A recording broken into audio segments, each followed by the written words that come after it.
inilah bukti Presiden kita hadir di tempat yang sulit seperti ini. Hari ini dengan hadirnya jembatan Perintis Garuda, mudah-mudahan bahaya itu tidak lagi mengintai anak-anak kita, emak-emak kita setiap saat. Tentu saja tidak lupa saya mengapresiasi kerja-kerja para prajurit petarung saya. Kalian bekerja di tempat yang sunyi tanpa harapan untuk dipuji, tapi kalian menghadirkan sesuatu yang sangat dirasakan manfaatnya oleh rakyat kita.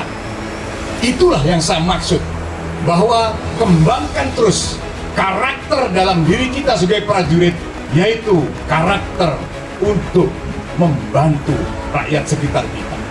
Terima kasih prajuritku serta masyarakat yang bergotong royong untuk mewujudkan mimpi kita mempunyai jembatan yang sederhana namun sangat berguna ini.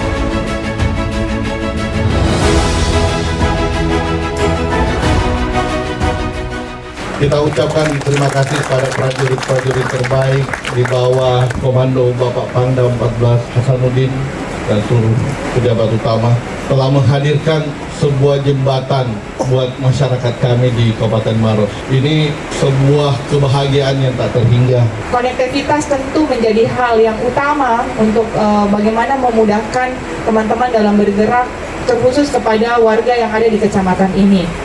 Hari ini kita resmikan satu, tapi masih ada 300 jembatan yang akan dibangun oleh teman-teman TNI di bawah komando Pak Panglima yang ada di Sulawesi Selatan.